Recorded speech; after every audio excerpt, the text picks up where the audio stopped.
All right, guys, welcome back to another video. It's your man Jay. So this is the phone you guys thought I totally forgot about. This is the Moto G Power.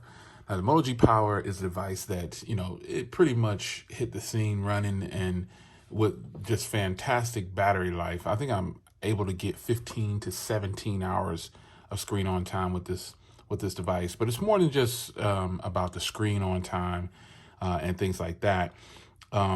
I got this device on Google Fi last year, and I got it for $200, I believe. But it's been $99 for so long.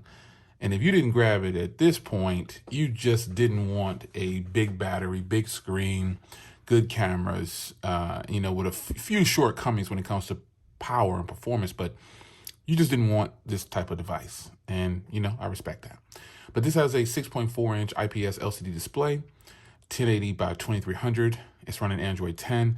I'm on the September security patch. It's got a Snapdragon 665, 4 gigs of RAM, 16 megapixel shooter on the back there. I mean, the camera array is pretty good. It's got a 16 megapixel wide, an 8 megapixel ultra wide, and a 2 megapixel macro. So you can get 4K video, 1080p 60. The front camera is 16 megapixels, and it does great. It's wide, and the front camera does 120 frames per second in 1080p.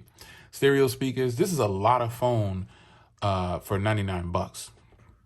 Even 200, this is a lot of phone. You know what I'm saying? So it's got a rear-mounted fingerprint reader and the Motorola logo. I like that right there. This is just an affordable phone with a 5,000 milliamp hour battery.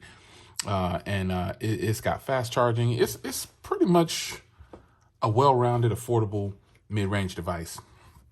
It really is just the price and the screen and the battery. The cameras are actually really good too.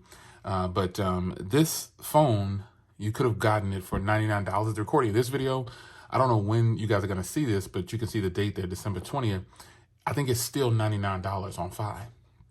So you definitely, if you're just looking for a phone with good battery and a really good screen, this is it. Don't look for support for 5-6 years if that's what you're looking for. But if you just need a phone, you have it right here.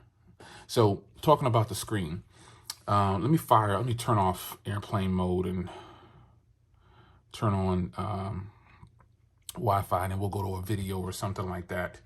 And we'll fire it up here. Yeah, this is quality footage right here, and it's 1080p. I mean, it's a really good screen on this thing. The stereo speakers, let me turn the volume up here. All right, nice little cardboard pack. Oh, man, I kind of like this setup right here, son. Oh, I like this box right here, right off the rip. I like the case that the headphones or the earbuds come in. So you get stereo speakers and everything for $99. That is unheard of. Good quality speakers too at that. But you get a beautiful screen, you get stereo speakers. And now I want to show you the cameras. I mean, because the cameras is kind of where this phone shined better than I thought it would. Now, I used to use this regularly, but once I got the Pixel 4a 5G and I just got all the new Pixels, I think I switched out my my Pixel 4a 5G as my main phone on my Fi account. I've had Fi for about 5 years or more, I think. I'm not sure. And I decided to switch over to this, obviously. And I started with the 4a 5G. And then, I went to the Pixel 5, started using that one. And then I landed on the 4a 5G. I think this is a much better phone. Yes, it costs a lot more, but it's definitely the better device overall. As you can see there, it's roughly the same size. This is a little bit bigger. That's in a case though. And I still have, let's go ahead and, the UAG case is where this is stored. This phone is it's pretty much brand new, but the cameras on here is where this phone really does well. So now I'm gonna show you some footage from the cameras on this device, and I'll do some current photos right here in the office and just show you the front camera and the rear camera. I think you'll be fairly impressed. Now, the footage that this phone produces is fairly dark. It makes everything a lot darker than what it really is. But overall, this is really good quality compared to, I remember I compared this to my Samsung Galaxy S20 Plus, and I was like, wow, this footage is way better. The colors on my shirt are really accurate. It's just a really good look. Only thing that's kind of off are the skin tones. That's the only thing it's really off more than what it should be. But it picks up shirts and everything fairly well. This looks really good, man. The different colors, the accuracy, it's really good. And the quality of the video with audio is not bad at all. This is the front camera, by the way, too. So here is the rear camera on this device. And, obviously the front camera's good, so the rear camera's got to be good, right? But video footage from this thing, I've always liked the footage from the Moto G Power. It's really, really nice, man. Again, good quality footage, good cameras, $99 or $200 or whatever you paid, you're getting a lot of phone right here.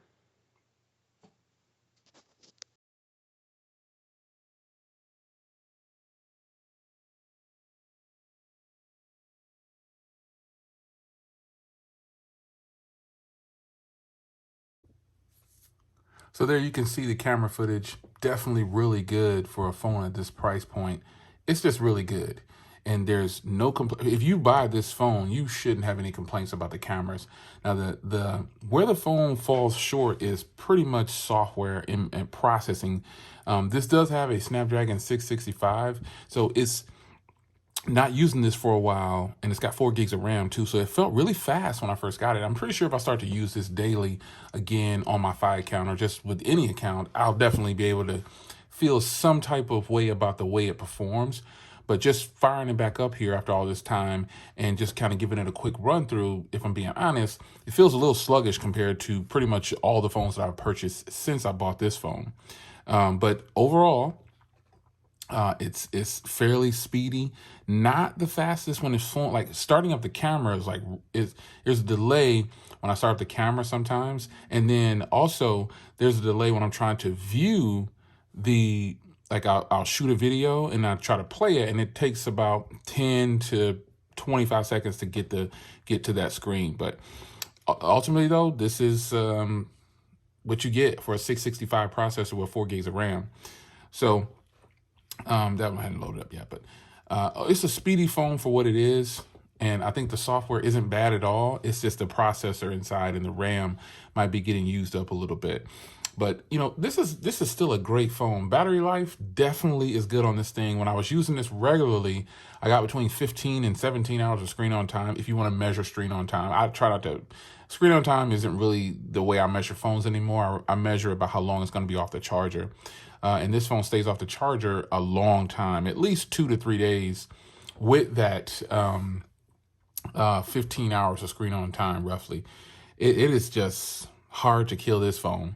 So I will probably put this back in the rotation for a little bit, just to give you kind of like a week-long usage of this, or 2 weeks long usage, and see if I really can see a difference from when it was brand new. I've had this for 6 months now, I think it's been, and probably 6-7 months. So let's just call it 6 months.